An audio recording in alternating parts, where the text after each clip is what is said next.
so freaking bad. Wrestle me. Welcome, everybody, to Juice Pro Wrestling Podcast, episode 137, Husk. That's right. With us today is a very special guest. He is the one, the only Beastman. What is going on, brother? Thank you for having me today. Yeah, man. Thanks for coming on. Dude, I first caught wind of you. We were talking off air before we started recording at Warrior Wrestling at the, I think it was, because I went to Friday Night Lights and then they started the Stadium Series. And I think, was it the first Stadium Series, the first night? Was the first night? No, it was actually the Friday Night Lights was the first one I was at. Okay. Friday Night Lights. Yeah, that was the one with the Stadium Stampede or whatever, right? Yeah. Okay. I'm trying to piece it all together. So much wrestling, so little time, you know? I understand.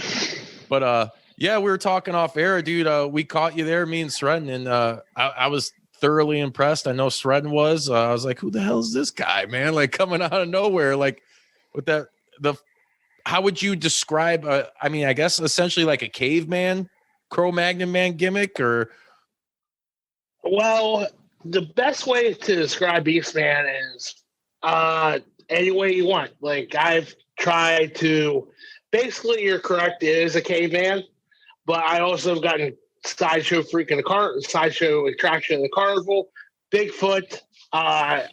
If you want to put them all together, that's what I am. So nice. Reminds me, like the name too. It reminds me what was that 80s movie, Sren? When they're like Beastman.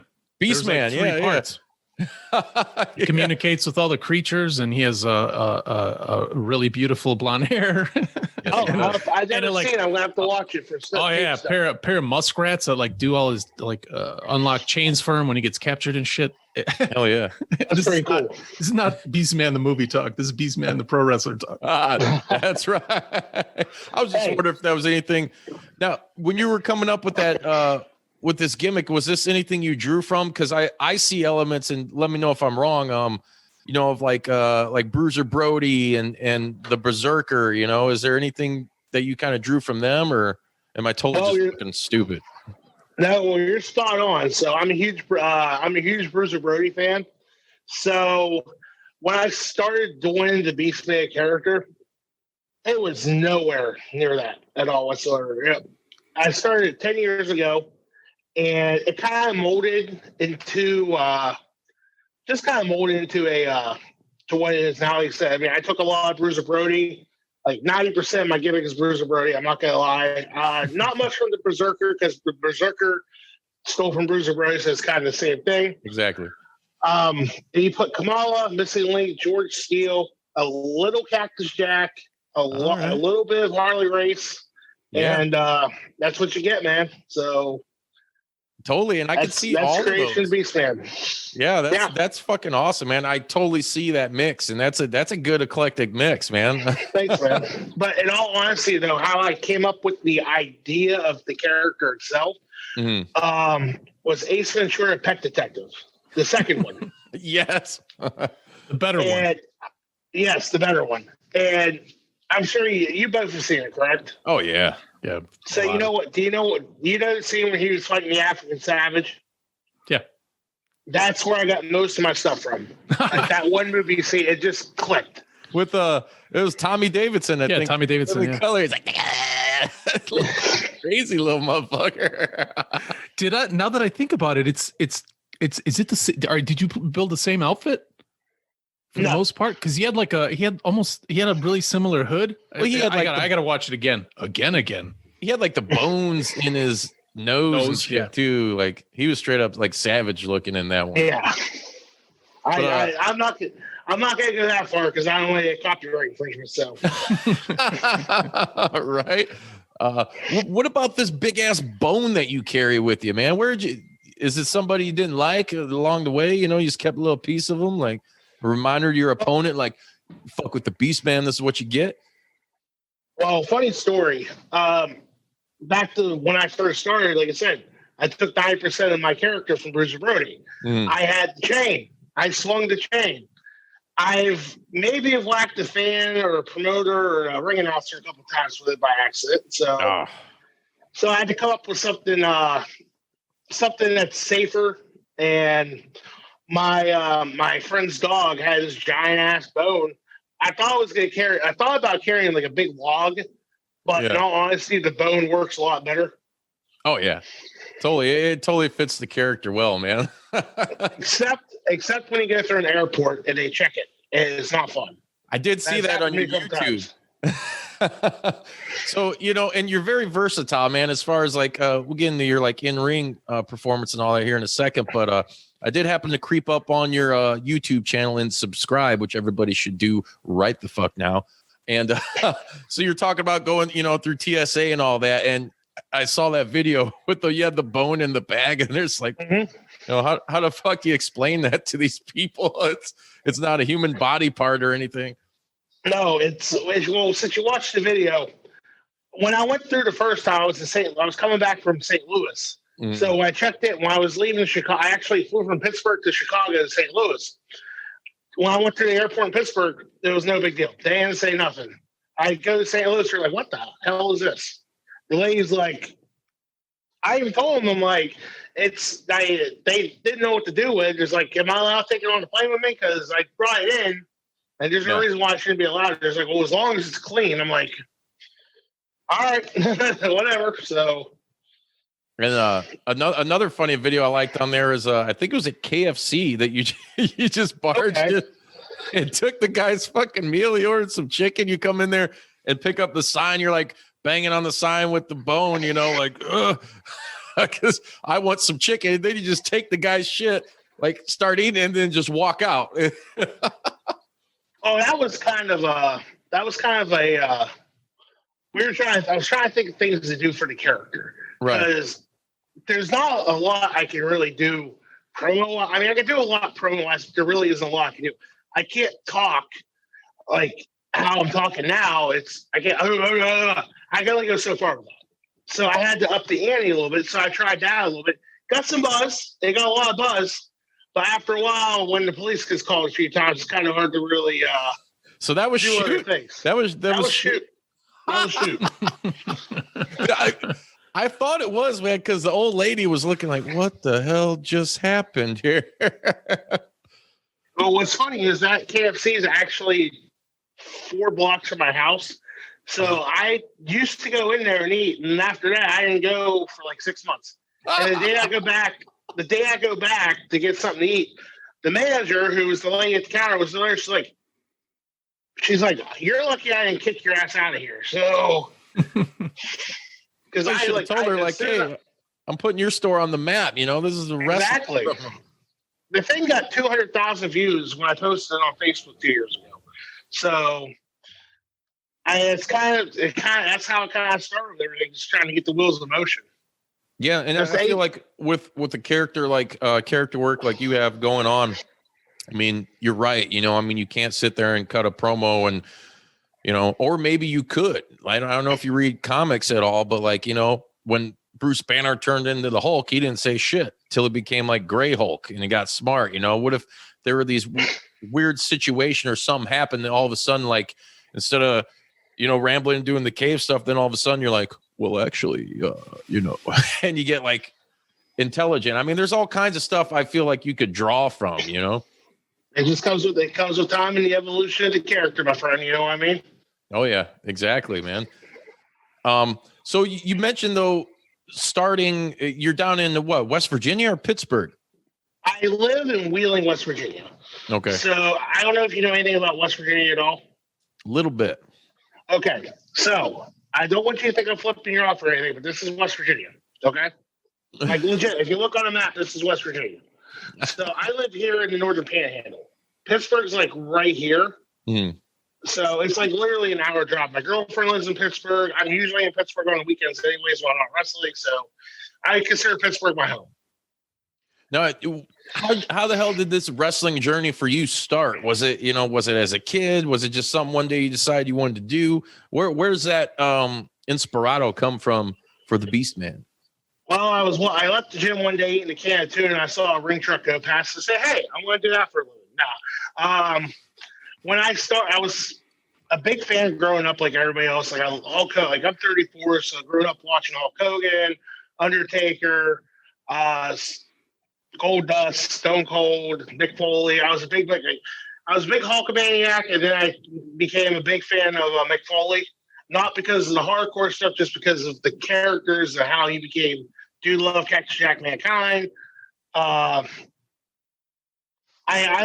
don't know. I was just like such a huge mark. Like I'm so big of a mark for Mick Foley. I saw him last October at a show in Baltimore, and I told him about Have you ever read the book Doobie Brown, his first novel? What's I have a Nice Day is the only one I have by him. By Mick Foley. Yeah. Okay. So if you read Have a Nice Day, you read Dewey Brown. There's a part in there where Mick Foley's talking about how he was in college. This girl called him like Michael or something like that. Got the name wrong, and he was like in the mirror looking at himself or something. There's a story in the book where he took himself and put himself in the book, and that's just because when you read Have a Nice Day a million times, that kind of sticks to your head. So that was actually pretty cool to tell him. He was kind of surprised I knew that. And he's surprised that someone actually brought Dewey Brown, which was actually a pretty good book. But back to what I was saying, I started out, me and my friends were fans. Wrestling always came to the Wheeling Civic Center when I was growing up until about mid-late 90s. Then they started doing house shows once a year because they used to come around 3 or 4 times a year, which was cool. I got to see Bret Hart versus Owen Hart. Nice. My first ever house show I ever went to when I was 5. I saw the first match I saw live that I could remember was Bret Hart versus Mr. Perfect. Back then, I'm like, oh, whatever. Now it's just I know what how they are in the ring and how they work and their legacy and everything. It's awesome to see that. Yeah. Another thing that was kind of cool when Bret wrestled Owen used to wear the Bret Hart glasses and he signed them. Guess what? I had a pair and I threw them away because I hated Owen Hart. Oh, I know. It's terrible. I wish I still had them. Then I just growing up, my friends like wrestling. We always they'd always come to my house every month. We had the illegal pay-per-view box, so we'd always watch it. Oh yeah, the cheater box. Yeah, love that. Watch a little bit of that Spice Channel too.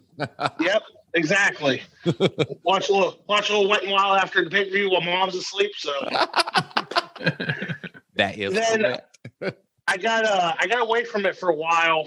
When I was in junior high school. I was still a big fan. Stone Cold was hot. That's when the Attitude Era happened. But I really I lost my passion to want to do it until I was about 14. Until I was 15. And when I was a sophomore in high school, there was a wrestling show that one of the alumni all of a sudden became a promoter, and I'm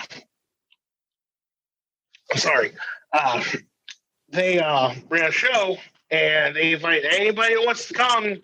Come. So I got a free front row ticket. I'm like, I'm going to this. Is just to check out because I was still a wrestling fan. Yeah. Well, I walk in and the name on the show is Dwight the Clown. I'm like, being 14 years old, I didn't know any better. I asked him. I go up. I go up and be a mark, take a picture with him. So the only question I had, so where's Dink at? Because I remember Doink and Dink. He's like, oh, he's in Mexico. Not knowing that the guy that was Doink the Clown ended up being one of my best friends and mentors in the business, 10 years later.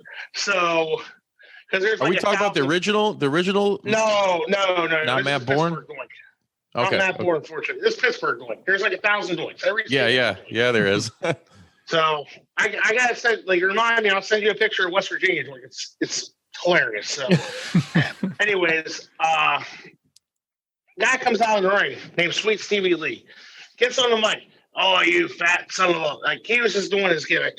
He's like, if there's any if there's anyone man enough to step in the ring and fight me, bring it on. And everybody's just looking. I'm just like, I'll go in. So he's like, come on. I slid in the ring. Okay.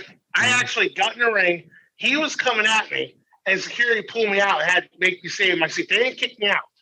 Right. So I was I thought I was ready to go. I thought that was the coolest thing ever, getting to do that. So after the show, the person at the ring, I asked him, hey, what do I have to do to get in the ring? He's like, if you help me tear it down, I'll let you in the ring for like 5 minutes. So I got to step in the ring, and it like felt like just how that, you know how you feel something's right? That was right. It felt right to be in there. So that's how I got my first taste of wrestling, and that's why I knew right there that's what I wanted to do. But trying to get into the business was really hard for me. It wasn't like, this is like 2003, 2004. You still got the old school mentality of a lot of people. It's not like how it is today where anybody can open up a wrestling school and it's train somebody in 6 months, you know? Yeah. So, but Chicago has some great wrestling schools, I'm not going to lie, especially Matt Nix's wrestling school. I love that place. Freelance Academy, yeah. Yes, it is. Love that. Love Matt. Matt's a good dude. Shout out to Freelance all day, every day. So, hell yeah, brother. So how I got trained was like, I met this guy. He said, hey, I'm going to run a show. So I'm like, all right, cool. I know how to bump and lock up. I got to be in a battle royal once. But that was cool. So I'm trying not to touch my ears. I know you guys were talking about that. I apologize. And he's got ear fetish. Yeah. Everything sounds good. Don't worry. Okay. As I don't want you chewing me out from touching ears. So you guys can fix that post edit. So this guy decided to run a show, and the local promoter, he wanted to run where I lived at, and there was this one company that's been running shows. So the smart guy that I am called the building and booked the show for this guy, and literally ran the other promotion out, not knowing that I got blackballed, not knowing what heat that would cause, because I thought, everybody runs together. It's pro wrestling, you know. Yeah. Not knowing how it truly is. Well, I got to have a match. Set up the ring, put posters out, sold tickets. I did it all. Paid your dues. And yeah, not knowing, but I wasn't smart enough yet. Okay, so I was still a mark to the business. So 3 months after that, he ran like 4 shows. The 4th show he ran, he brought New Jack on the show. Oh, okay? Shit. Now, you guys want a good New Jack story? Yeah, fuck yeah. Okay, so New Jack's at the show, okay? I go up to him and introduce myself. He comes up to me, he's like, hey, kid, are you trained? Like, I told him I knew how to do. He's like, so you really don't know what you're doing? I guess not. He's like, all right, kid, see you later. So just like, so I had wrist tape on, and like my tape got stuck to my hair. And New Jack had these Wolverine claws gimmicks that he had at the time. And I walked up to him and asked him if I could borrow one to cut my wrist tape off. Well, I just walked up to him, but hey, can I borrow? Like, picked it up and say, hey, can I borrow this real quick? No. Shit. No. Exactly. He got all dark side of the ring up on that ass, didn't he? I'm getting yes, not dark side of the ring, but I'll get there. It's close. So he yelled at me, called me a honky, all this shit, like, you know what I mean? So I wrestled my match I had, and I get to the back, and he's like, hey kid, you're gonna work another match. It's gonna be me, these 2 guys, and you in a 4-way. I'm like, oh shit. Like I knew I fucked up. Yeah. Like, you know that video where it says, where to go? At this moment, he knew he fucked up, and it was just like frozen. That's how I felt. So I go out there, and all 3 guys were beating the shit out of me. Okay, damn. I mean, legit beating the shit out of me. And New Jack took a blade and actually got me a couple of times, and I got colored out of it. I'm trying to take up. I want to show you guys. Like, so if you look right there, you see that scar right there on my forehead. That's from where it was. Oh shit. Yeah. New Jack. So, but it was like, I get to the back, he decides he's cussing me out, telling me what I did wrong. And then he goes, if you ever need it, you know what? You got potential. I can see it. If you need anything, here's my number. Call me. And he hugs me. We hug. I'm like, what the fuck? I'm like, this is great. I'm like, that's cool. So, wow. And then 2 weeks later, was Jacksonville, where he stabbed the guy. Yeah, the mass 10 times? transit. No, it wasn't mass transit. That was like 10 years. That was like 5. That was like 7, 8 years before that. No, he stabbed a guy in Florida. This was the last thing okay. Yeah. What's the older dude, right? Yeah, Hunter Red. Yeah. And guess what's funny? The thing that he stabbed him with was that same exact Wolverine claw I asked Barter to cut the wrist tape with. Really? Yep. Jesus. So, but fast forward though, like last April, New Jack was on a show that I was at. So I walked up to him. He didn't remember who I was, which is fine. I walked up to him and I explained, like, hey, about 15 years ago, I did this. This happened. I got this. I just want to say you taught me how to respect the business. And I appreciate it because he taught me respect. I didn't know what respect was. He taught me how to respect the business the right way. And I thanked him for it. I actually walked up and thanked him. And he kind of just looked at, I think he remembered me because he looked and smiled and shook my hand. And that was it. That was that. So I don't, like, a lot of people I know are like, oh, he did that. I'm like, there's no remorse. I was a young kid. It kind of made me become a man out of that. You know what I mean? So not every New Jack story has a bad light at the end of the tunnel. Right? You know what I mean? Yeah, dude, that's super cool. And I totally get that. I mean, it's, I guess in a way it's, a little hazing, if you will. Yeah. But that's just him. Today, though. And the people that know New Jack know him, and I ain't going to be a guy to sit here and lie through my teeth and claim that I know him. But just from being a fan of his for 20 odd plus years now and seeing all these interviews and whatever with him, he don't fuck around, and it's a respect thing with him. Like, and with a lot of those guys and old time dudes, and New Jack's more than paid his fucking dues coming up. And dude, I appreciate that story. Thank you for sharing that. You're welcome. But hey, you guys are the first no lie, you guys are the first podcast I told this to. Yeah. Hell yeah. And I was a big New Jack fan when I was like watching ECW. I love New Jack. The music, like him wrestling. Dude, man. That was great. Terror illustrates my era. Yep. Love that shit. So after all that happened, I finally the promoter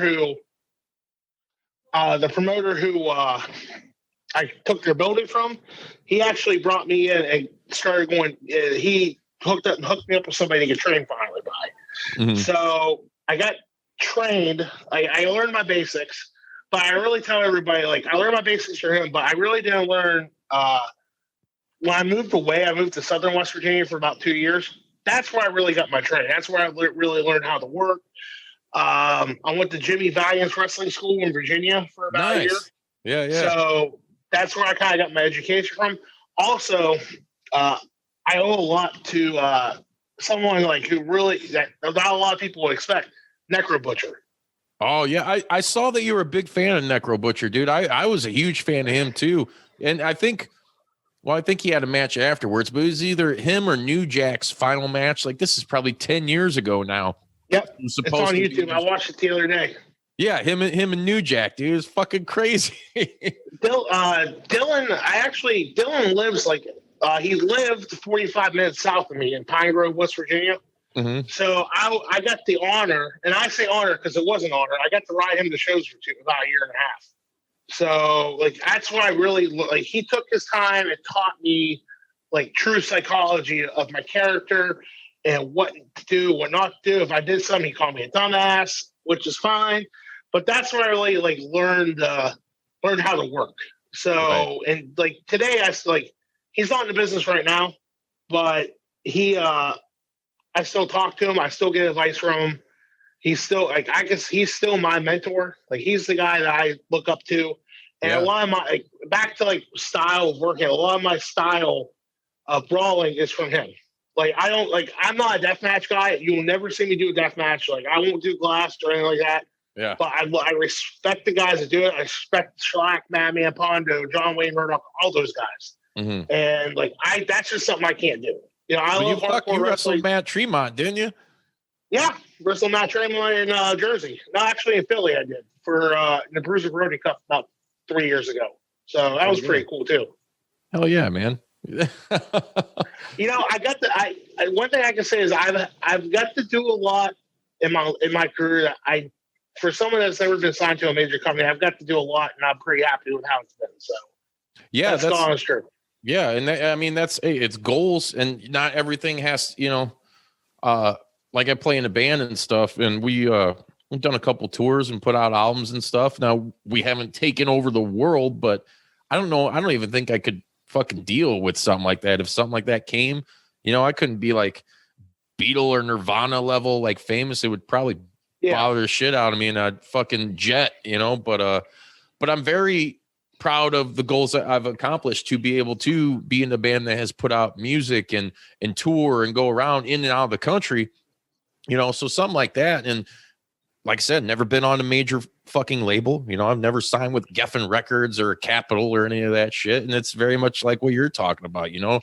You haven't been with a major company, but you've done a lot of awesome things that have, maybe they're, when you're younger, I hate to call it a bucket list, because fuck that. You don't think about dying so much unless you're uber depressed when you're young, but it's things that are super cool. I mean, what you just said with like New Jack, that story was super fucking awesome. And then Necro Butcher too. And two guys that, I don't know him personally, but obviously you've had the chance to meet with Necro and stuff. I've always had mad respect for him, because he'd go out there and he'd do that shit barefoot too, man. Like, Jesus Christ, some of the shit I've seen that guy do is just, ugh. Stretton doesn't like the death match shit either. So he'd probably throw up because he's a pussy. No, Necro's fucking insane, man. So one of the most chilled guys you would ever meet. He's so chilled. And speaking of ECW guys, blood loss. Was he anemic now? What the fuck, Stratton? He does death matches, right? Well, he did, yeah. Yeah, he does. He ain't working right now, so. It's been a while, man. He's no disrespect or anything, but he's getting up there, I'm sure, like, why would you? Well, but there's guys that still do that shit. Look at Sabu, Mm-hmm. I don't get how they do that to their bodies and keep going, man. Maybe a lot of drugs. But getting back to, you were saying you're a big fan of ECW and stuff growing up. So was out of like the big three in the Monday Night Wars era, whatever you want to call it, was ECW your go-to? Or, I mean, I know you're saying you're a big Mick Foley and Stone Cold guy and all that. Was it mainly like WWF back then, or? Yeah, it was mainly WWF. I didn't like WCW until after they shut down. And really? When I got to know, I was always that guy that liked WWF. Like, okay, I'll give you an example. I got suspended in school when I was in 8th grade because this one kid loved WCW. I loved WWF, and I don't like where this is going. I beat his ass. So I got 3-day suspension for it because he was talking shit. He was talking about how awesome Goldberg was. Like, Goldberg's a pussy, dude. And we beat his ass. I whooped his fucking ass. Broke his nose. Oh, man. Yeah. That's rough. Yeah, Goldberg is a pussy. Bill, if somehow you hear this. To be around. All right. That's awesome. I mean, back in the day, it was heated, man. That was like, I remember like playing video games where some people were so like into like, if you're a Super Nintendo or just a Sega guy, like friends fighting about that shit, and Mortal Kombat's better on this system than that system. And you like fucking WCW, fuck you. It's like, no, fuck you. I don't like WWF, like it's crazy, but it's all in good fun until, you run into a young beast man and get beat the fuck up. It's kind of like how the election was this year. Either you're on one side or the other, and there was like fist fights and everything. I've seen it. So, but that's a song. That's a song for another time. We're here to talk about wrestling. We're not talking about anything else. That's right. Fuck politics. Exactly. But touching again on the ECW aspect and working with guys that maybe you've looked up to or, watched growing up before you got into the business. I mean, dude, you worked with Rhino, the last true ECW champion, the original OG at Warrior Wrestling. So real quick, and actually our boy Jeremy got to ref that match. I love Jeremy. Great guy. Great fucking guy. And actually, he told me to ask you something tonight, which I'm very curious about, and we'll get to that. We'll circle back around.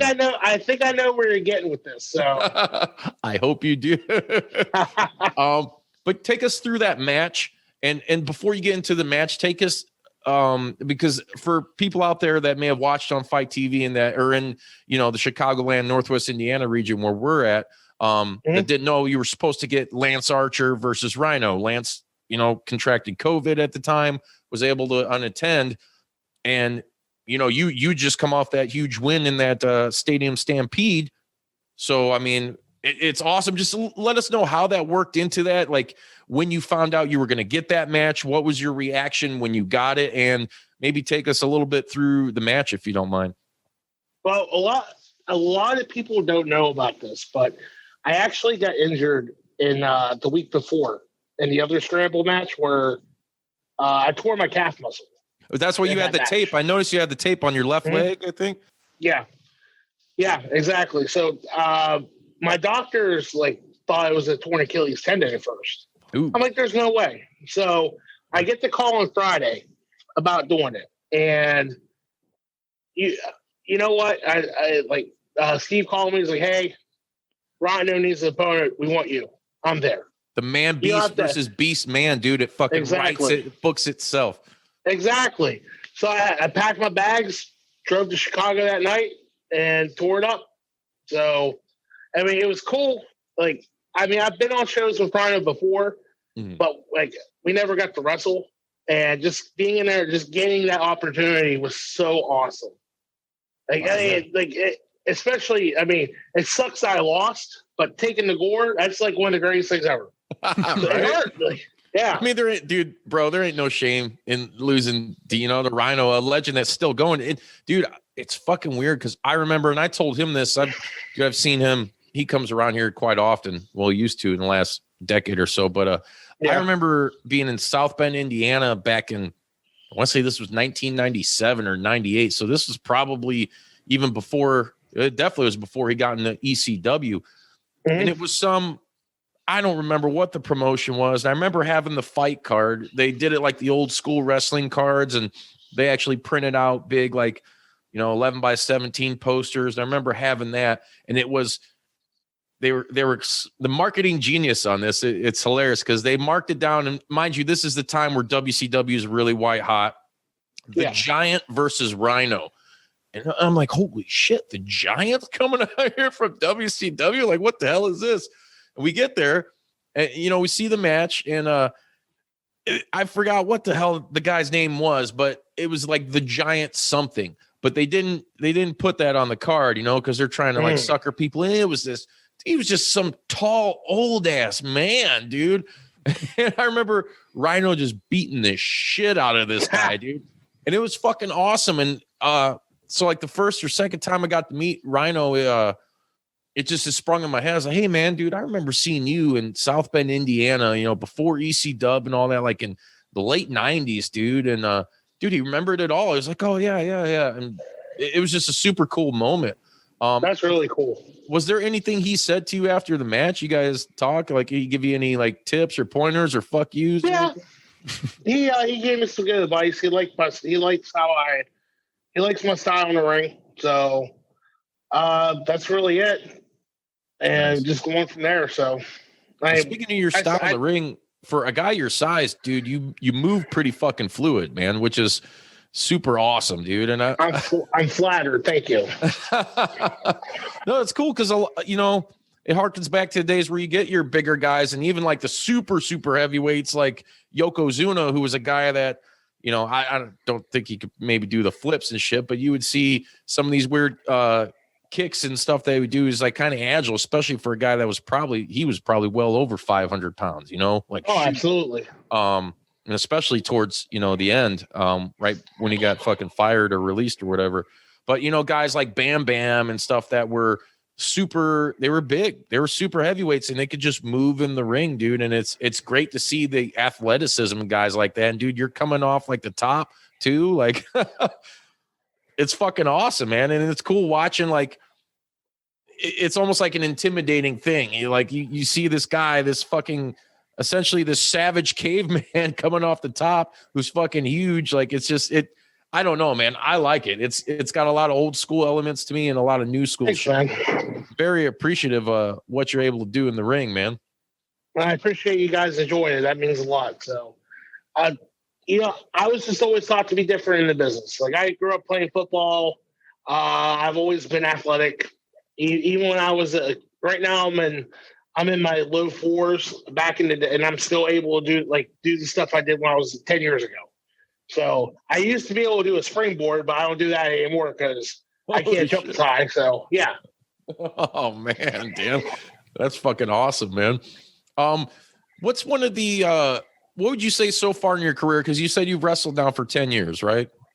15 actually. Is it 15? I've been Beastman for 10, but like 5 years, like for 5 years I did another character under a mask. So well, and actually real quick before I ask you this question, how did Warrior, like Steve and Eric from Warrior, how did they hear about you? And I mean, I know they have an eye for talent, man, and they're always bringing in killer talent, like well established, and then the stars that people don't know, and you're coming in when we were talking off air, how you're excited to perform in Chicago because I mean, dude, Chicago's a fucking wrestling city, and right now it's like the mecca of professional wrestling.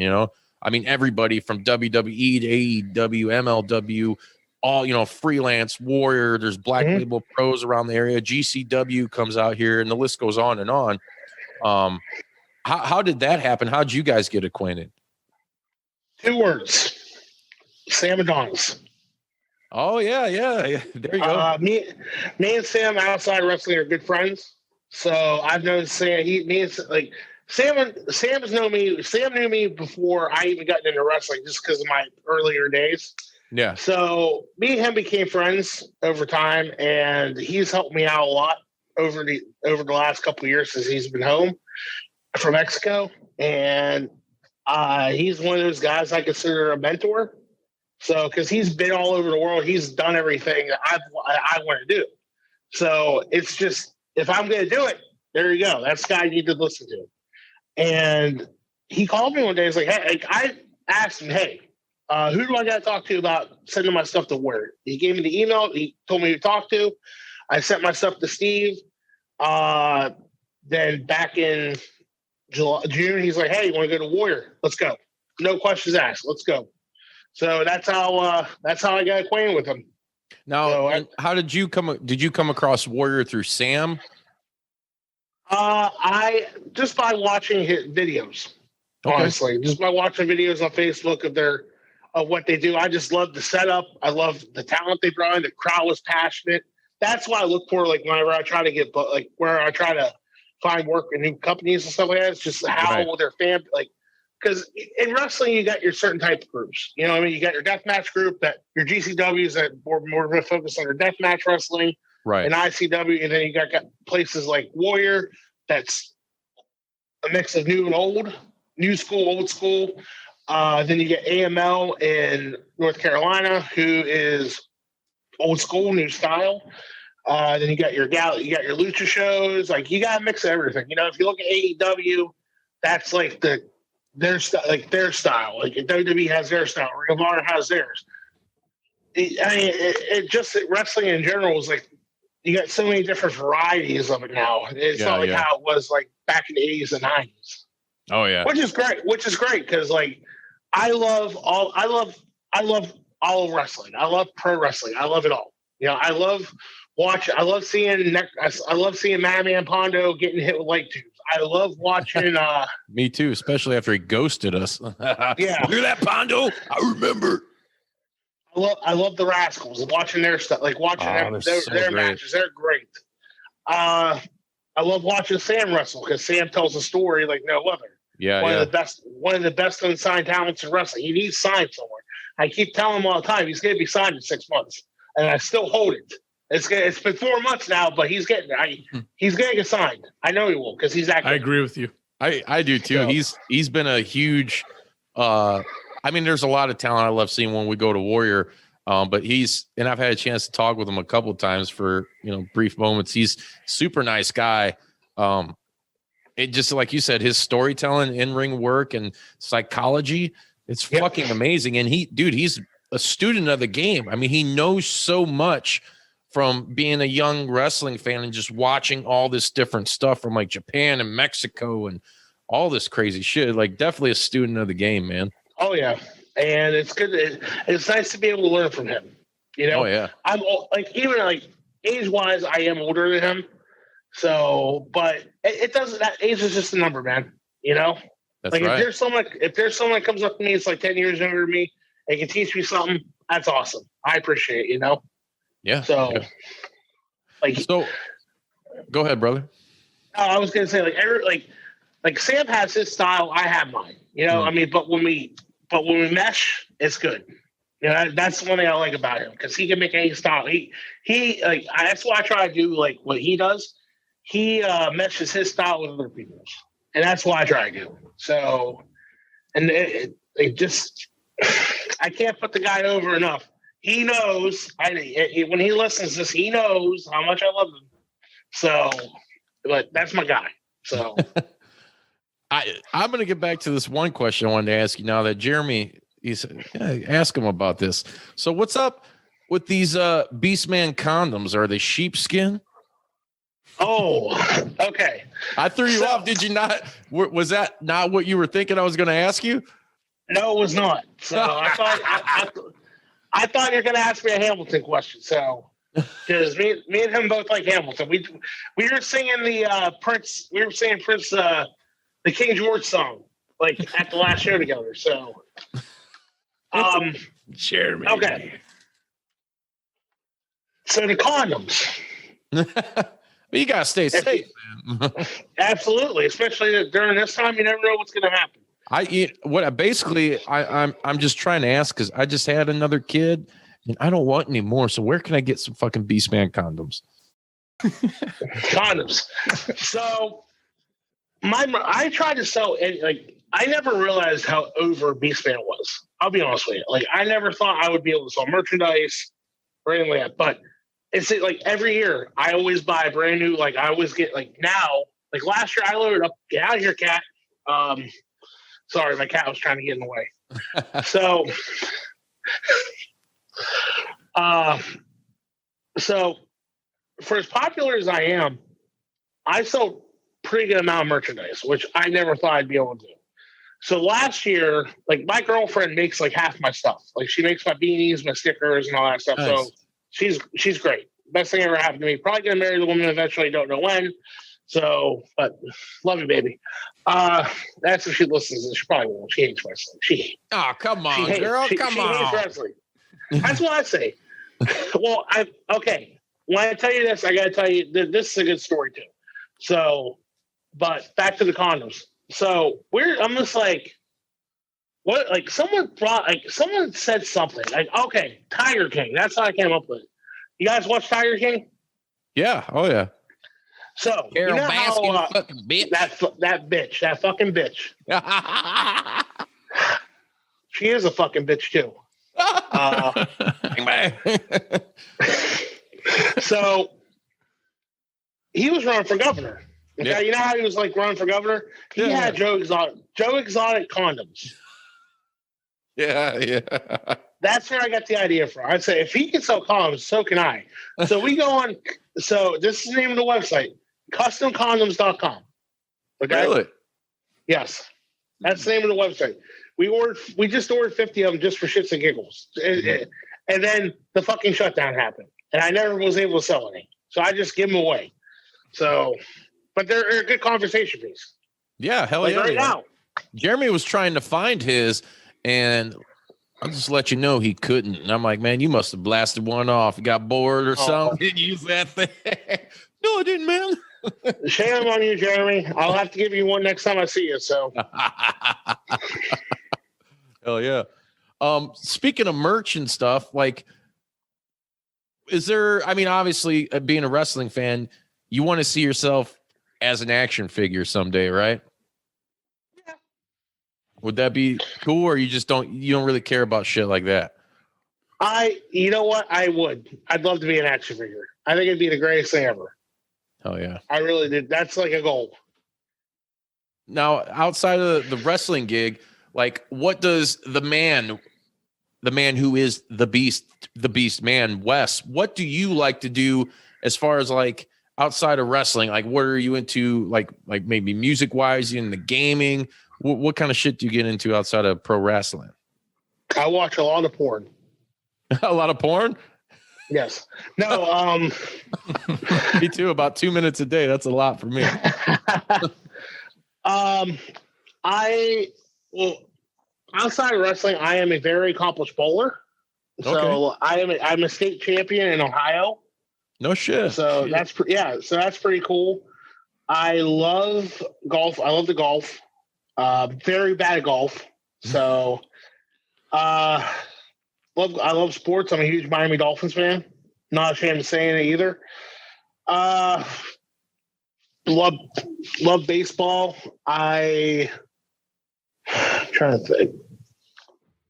I'm a pretty simple guy. Like I love watching. I love listening to podcasts. Huge Jim Cornette fan. So I'm not. It's 2020. You can't say that. It's whatever. Hey, you guys say I can say whatever I want. So no, it's fine. I'm bipolar with Jim Cornette. There's times where I listen to him talk about things and I'm like, God damn it, fuck that guy. And then there's times when I'm like, you know what? Even though I said that, I kind of like him. Some article came out last week that I read, and I usually I'm at the point where I avoid articles about him or really anything, because when I get mad, I can't calm down. It's so weird because I'm not that deep into this stuff. But I read something and I don't remember what the point was, but I was like, you know what? He's got a point. He's right here. Like, so I'm like, it's like that. He makes me feel like that. Like if you guys have like an uncle that like, he's your blood, you love him, but God, you want to punch his face sometimes because he says something dumb, but he doesn't say dumb things. I just, my issue is one, and my only issue is like a lot of times when he goes off on these rants that are like super heavily cussing laced, which doesn't bother me. I just feel like it's disingenuous. That's all. Like otherwise, like if that's really him, if he really like felt those ways, but I feel like sometimes he goes over the top as like to be entertaining for show. Yeah. And given the fact that he might be the most forthcoming and most knowledgeable person that talks about the history and the psychology of wrestling of any of these podcasters or voices on the internet or outside of the internet, I feel like his carnival shit is unnecessary. So that's just me. I don't hate the dude. He just makes me mad all the time. I've got to meet Cornette twice. I've actually got to perform in front of Cornette at which I'll tell you guys here in a second. I like listening to the podcast because I love old school wrestling, you know? Mm-hmm.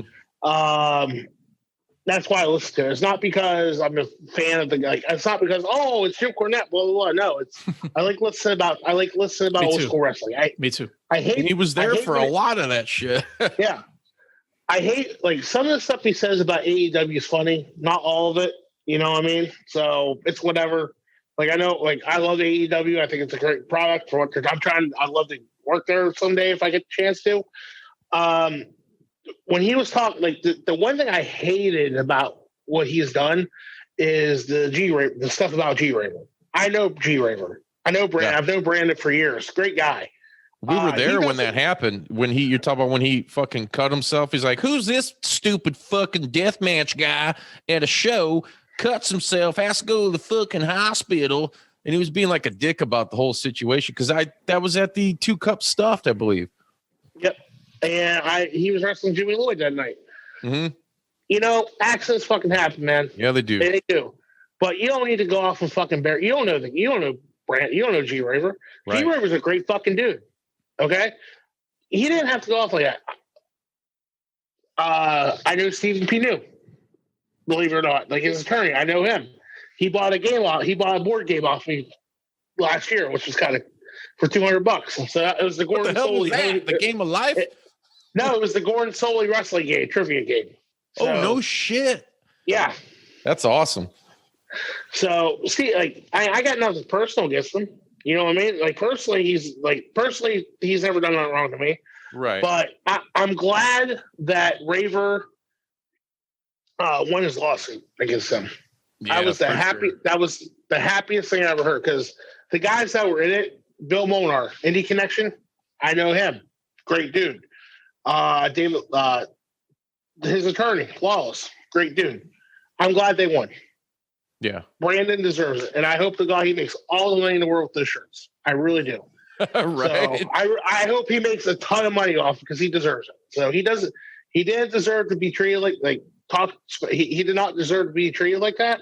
Mm-hmm. So I'm glad that I'm glad that he won the money. I'm glad he got his money. So I'm glad he won the lawsuit so he can get his money. So but now he's back in the ring better than ever. Yeah. So love G Raver. Hell yeah. Love that man to death. I could talk about G Raver for hours because that's how cool. He's such a cool guy. He's such a cool, laid back guy. He cares about people. Mm-hmm. So that's how great of a guy. He's just awesome. Okay, sorry for going off subject. No problem. So about 3 years ago, there's a good Jim Cornette story.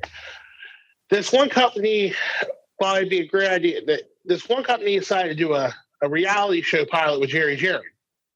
Oh, really? Yeah. It was called fuck.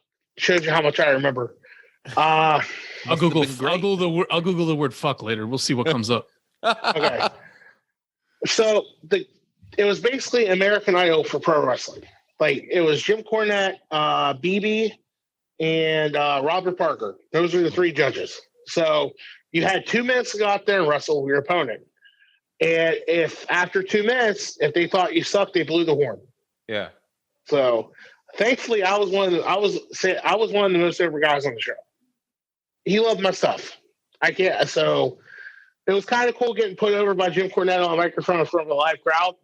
So you guys listen to Bruce Pritchard's podcast at all?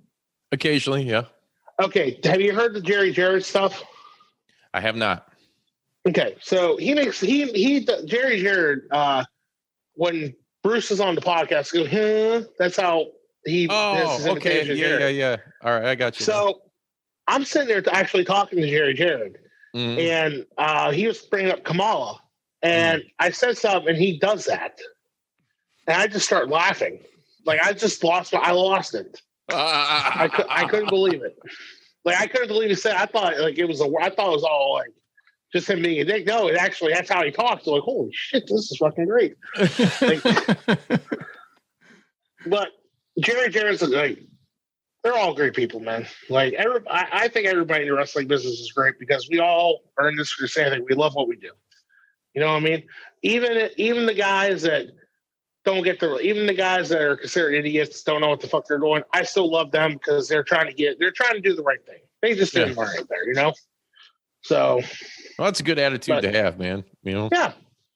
You got to treat it I treat people how I treat people outside of work, like in regular life. I try to treat everybody with respect until you fuck me over. Different story there, you know. But I treat everybody with respect. I try. Or you tell them that you like WCW. Exactly, especially in '97. Which I don't. I don't like WCW in '97. So I'm just making that clear right now. I don't want no beef. No, we're good. We're good, Bobby. Real quick as we wind down here, what would you say is? I mean, because really, you've been in the business 15 years, 10 is beast, man. And even that amount of time for a lot of wrestlers, that's really like a cup of coffee, man. I mean, you've done a lot of stuff, it seems, but there's a lot of guys that, we've looked at some of these guys that have gotten to the E and stuff that have been in the business for like 20 some years. They're finally getting breaks and stuff. What is it that you want to do before your time in the ring is done? And what do you see yourself doing after that time? Okay. Well, right now, I would like everybody, I like to get a contract. Right. If I had my choice of going anywhere, it would be Impact Wrestling. I think they have the best. I think my style and what I do in the ring would be perfect for their product. And WWE too. WWE needs big guys. I'm different. They always look for people that are different. And those are my two main goals, or get to wrestle in Japan one time. and I consider my career a success. After that, I'd love to teach. I'd like to become a trainer, start a wrestling school and a promotion, just so I can stay in. That way, I can stay active in the business and teach what I was taught, and pass it forward. So, oh yeah, totally. And I like that you said Impact Wrestling. That was kind of your first name drop right there. Obviously, I mean, you keeping up with the product. Like, what are you currently watching?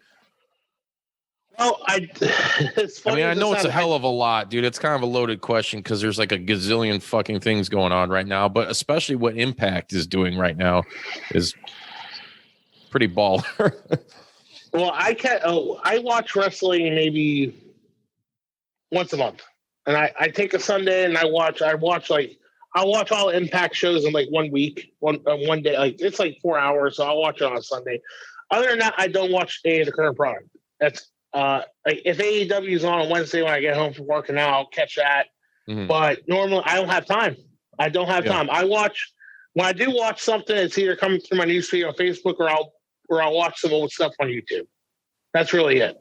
So, fair enough. As far as like indie promotions on the indie scene, is there anything that you think could be done better on the indies with guys? Do you like how everything is going now? Is there anything that's like kind of bothers you as far as like, maybe things these men and women should be doing that maybe isn't getting done the proper way or the right way to like do business, so to speak? See, that's kind of a loaded question because it can go either way. You know what I mean? Yeah. I feel honestly right now, I wish this fucking pandemic would be over with so I can go back to wrestling every weekend. So, you know what? My thought on this is you can't, like, everybody was brought in a certain way. Mm-hmm. I was brought in a certain way compared to somebody else, you love what you do. You want to do what you can to be in it. So everybody has their own, like, literally everybody has their own journey. For me, myself, I'm fine with how the current product is, I don't mind at all. Like I said, every indie company, every indie wrestler has their own style. How they see what professional wrestling is. Right. So and I guess really what my question, what I really meant to say is compared to like back, like when you started, like when you were telling us about like New Jack and all that, when you got your start, but like, I guess the locker rooms around in indie wrestling and stuff compared to back then to now, I mean, do you see a difference, a more positive difference? Okay. It's I'm trying to get close. It depends. Like every locker room is different. You got, we went through the cancel culture this summer with a lot of people. Yeah. So a lot of people stood up to that. That was great for them. I'm happy that it happened. We're trying to make wrestling. How can I put this? Everybody's trying to make wrestling equal. Mm-hmm. You know what I mean? And in my opinion, it is equal. You got your scumbags in the business. That's just how it is. That's everywhere. So, I mean, it's in baseball, basketball, come on, Adrian Peterson. But for people to stand up and say enough is enough, what else can you ask for? That was great. You know what I mean? That was great. And I hope people keep standing up for what they believe in. So, like, I'm the same way. Like, I don't believe in anything that, I don't believe in racism. I don't believe in hate. I think everybody should be treated fair. Everybody should be treated like proper. That's how I feel. Like, I know there's people who don't feel like that, but my wrestling brothers and sisters, they are my brothers and sisters, and I will always have their back. It don't matter. Doesn't matter who it is, what they've done, or who they are. I will always have their back. And I feel like that's how they felt. And when they all came together, Gallagher Cat, when everybody came together during that, that's how I felt. We all stood united. So awesome. Now down the road, once everything starts back up again and everybody starts running shows, who knows what's going to happen? This year's been a weird year. Like I've thankfully been able to have a lot of good opportunities still. even while everything was going on. A lot of people got a lot of free time on social media now compared to what was like a year ago. So you're gonna see a lot more shit than you were used to. But and yet at the end of the day, if it's good for the business, then I'm with them. You know. Fair enough. But the locker room is complete 360. It's not how. I mean, it's still the etiquette's still there. Everything's still the way it was when I started. Just a couple of different faces and stuff like that. So, but it's I don't know. there's so much you can answer to that. But it has, like, in my opinion, it has changed a lot. Just seeing the new faces and how. And another thing, different areas. You know how wrestling is in Pittsburgh is totally different than Chicago or Florida. Right. So when I came to Chicago, like when I came for Warrior, whole different style I wasn't used to. But you know what? You get used to it quick.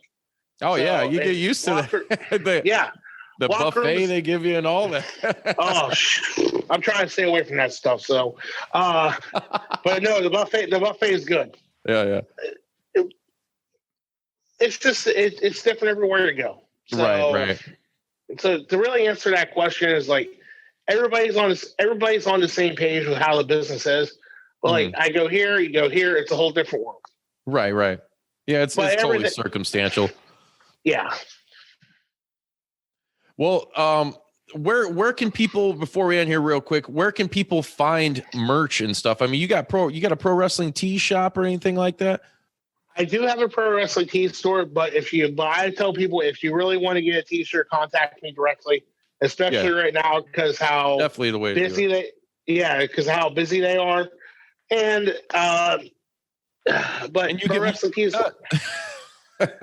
Yes, exactly. Support, man. You gotta support. Yep.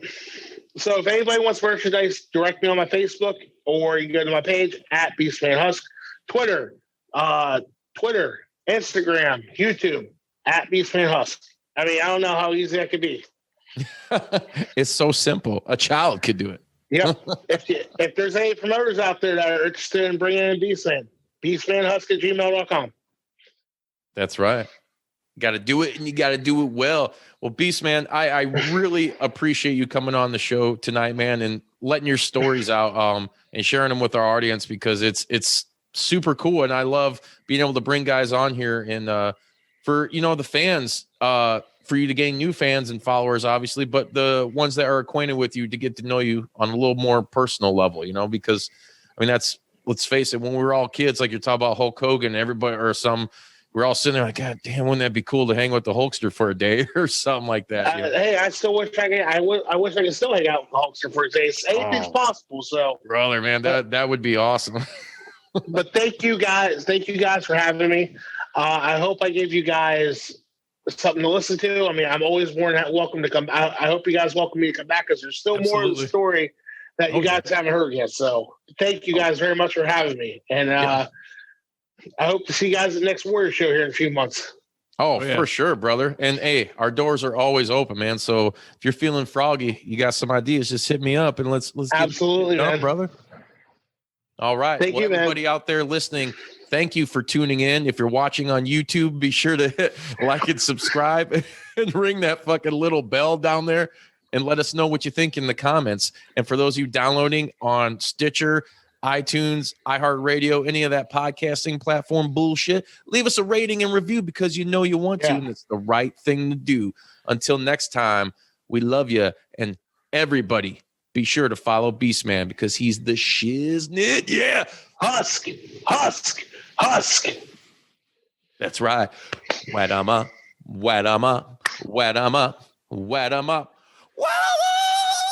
Yeah.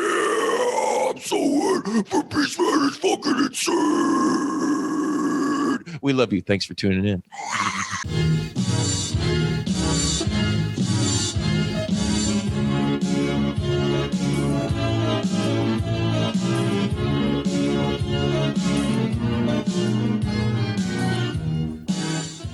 You gonna do sex to me? Did you like that video? If so, be sure to hit like and subscribe and check out more killer content from your boys at Juice Pro Wrestling. Whoa, yeah!